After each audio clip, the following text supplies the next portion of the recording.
Good afternoon. How are you? Well, it's a beautiful day out. 74 degrees according to Jefferson, 44% humidity, and 9-mile-an-hour winds, although I don't feel a single brush of the wind. Not so far. So we'll see. The hills are alive with the sounds of bad decisions, lies, and evil doings. Since tomorrow is tax day, I thought it might be worthwhile noticing a couple of things. From my discussion with some people who prepare taxes, what they're finding is that some people have left IRS who are more skilled, and so that increases certain problems not having them around. And there's less phone service. So whereas before, say, a practitioner can immediately get, or almost immediately get access, now they have to hang on for an hour. Anybody else, forget it. So we'll see how that works out. So the IRS has granted delays in some locations, probably having to do, I believe it, they say it has to do with weather disasters, Florida, Alabama, Georgia, North Carolina, and South Carolina.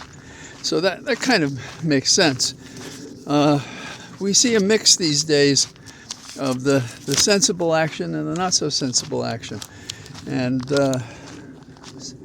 some people show courage and others don't. Harvard, I'm glad to say, I didn't go there, but like other people, I honor the institution because it's such a marvelous organ of education and change and builds leaders. And that's why it's exciting to have Harvard tell Trump, we're not going to do what you want us to do. Alan Gerber, who's the president of Harvard, though risking billions, according to the government, that they would cut out if Harvard doesn't do what they want, Alan Gerber said, will not surrender its independence or relinquish its constitutional rights.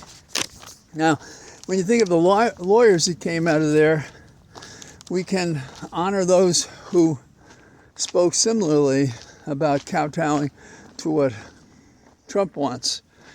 And then Columbia University, where I spent some time, undergraduate and at law school, they beat them up and they made them give a knee to Trump. So this follows a theme. Trump today was actually talking about proposing deporting U.S. citizens who've been convicted of unspecified crimes. You know, some crime is so terrible, and Congress hasn't made it possible to deport American citizens, and where and how would you do that, and how would you set it up? Who would do such a thing? A wannabe dictator, a person who ignores the law, ignores the rules, ignores the Constitution, that kind of person. We had another episode. CNN confronted and asked, what are we doing about Mr. Garcia? And Garcia, if you remember, was spirited off to El Salvador, and it was an error. He wasn't supposed to go there. He shouldn't go there. The government has conceded that it was wrong. They've even fired those who've conceded the facts that are true. So he was mistakenly deported to El Salvador. The district judge said that this return to the United States should be effectuated. And there's also been language by the Supreme Court about facilitated, which those wordsmiths would take to mean, hey, give us your best try, but you don't have to succeed. Effectuate, facilitate. Of such things does a man's life and his family hang in the balance of people who have accepted the fact that he shouldn't be there at all. And they're fine to do this. Could they, on the street, take a club to his head and be as confident? Oh, El Salvador, they have sovereignty. Oh, we have sovereignty. Our sovereignty ends at the edge of the water, as it suits us in this case.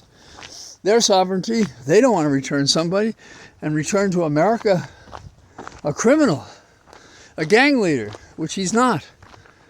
And so there was a confrontation between the CNN reporter asking about this, and the pushback came from the president. El Salvador's leader pressed back. Pam Bondi, supposedly our attorney general, enforcing the law. Stephen Miller, that maniac in the White House. Marco Rubio. You wonder why somebody doesn't file a bar complaint against these guys, finding ways to ignore the law. In fact, their statement was, there are no plans to return them. If that's not a constitutional crisis, I don't know what is. It's a private compromise. If you think only of Mr. Garcia, compromise of his rights, of his freedom, perhaps the remainder of his life. But because America's doing it, it is not only a violation of his individual rights by statute, by law, by constitution, by due process. It also says who we are as a people and what we're prepared to do. And we have become, as perhaps was surprising to the world when Germany did what it did. Oh yeah, there were explanations. The Second World War decisions were too harsh on Germany, okay? But that justified Hitler? And what is the excuse here? Why have we abandoned our economy, our allies, our sense of due process? For whom? For what? It's amazing. Also, there are so many incidents going on that have become the Trump way. The Associated Press wouldn't call it the Gulf of America. It's the Gulf of Mexico. So as a result, they've been barred. The First Amendment provides for access to the government, free speech. But it doesn't matter to this White House. No. So an AP reporter and a photographer have not been allowed to participate in news conferences, though the courts have said they are entitled to do so. Another constitutional crisis. Remember when Paul Pelosi was attacked by a man who was looking for Nancy Pelosi, and he hit him with a hammer. Now we've had a situation in which there was a fire in Governor Shapiro's home, where he had just finished a Seder while they slept elsewhere in the residence. And the person who did it, his name is Balmer, B-A-L-M-E-R. He had a small hammer with him if he happened to come upon Shapiro so he could strike him. How do we handle the fact he's bipolar and schizophrenic? And schizophrenic, in a rough way, you psychiatrists and psychologists correct me, is that you can hear voices but believe they're real. Talk to divine personages. Delusions. So this is what America's become.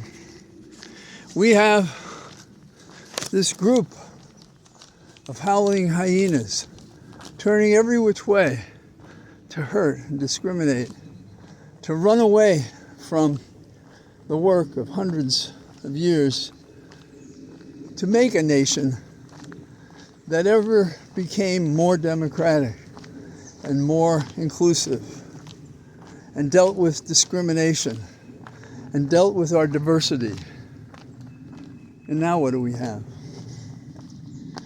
This blending that Trump has, and maybe we could deport a citizen, and maybe we could leave a person we mistakenly took to El Salvador there, leave him there to die, leave him there for his whole lifetime. And then there's another scary case. DHS wrote a United States citizen, an immigration attorney, that she had to leave the country. Well, there's no way. She was born here. She's not an appropriate person for that message, but she's received it. This is a story we have to watch and wait, see what happens. America is in a very dangerous place. And if we do not push back, we will lose it. We will lose it in the way that Benjamin Franklin said when asked what kind of a government we had. And he said, we have a republic if we can keep it. That's where we are today.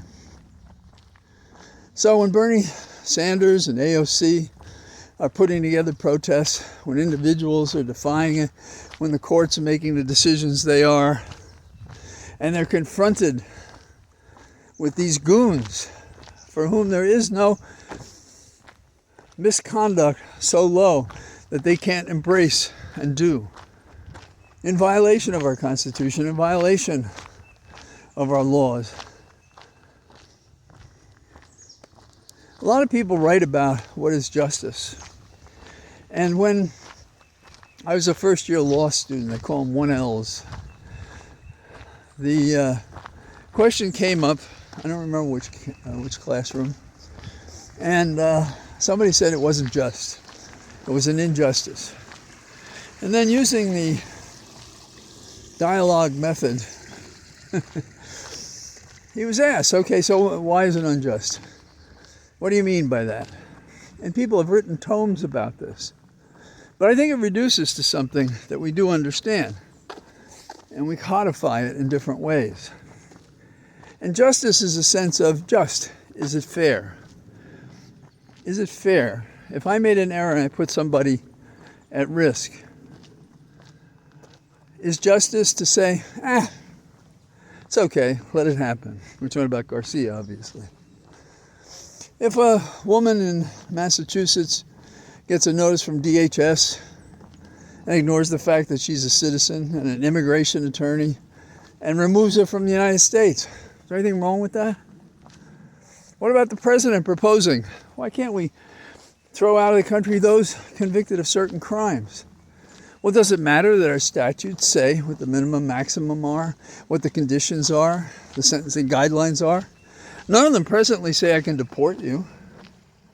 There's no law that says that, nor should there be. That's not within our purview. And where would they go? A man without a country, on a ship that finds no port, lost, perhaps because of an error. So we have a situation in which we have Garcia in El Salvador. What a person that has no other nationality. Where do we put them? Do they care? Send them to Antarctica. Where? This is the problem right now. We have notions of justice inextricably intertwined, lawyers might say, with each other to assure justice, fairness. Due process is just another way of saying fundamental fairness. I give you notice that you've committed a crime, and I tell you in detail what it means. Kafka, move over. You didn't get that information, did you? And then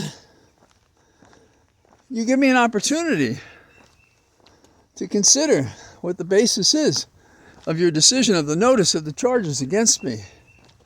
And I have an opportunity to be heard.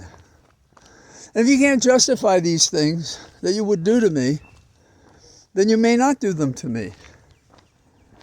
That's justice. That's just. That's fundamentally fair. And there are tomes describing it. And we might say we all know it. But you see, we can point to the places where it's in the words that are understandable. So that fairness is defined in the documents, the treatises, the rules, the regulations, the history of a nation, of our nation. And when you say to somebody, you can discriminate, what are you saying? You're violating all these acts that we passed. It says you may not. We say we involve you. Oh, we don't want to involve you because we only want white males, and we'll suffer women who are white, provided that they give us their bodies and do what we want them to do for the service of the nation and of religious views not shared by everybody, who have very different opinions about the subject. And they don't infringe on other individuals to do what they want, so why do we infringe upon them? So the examples of injustice are legion.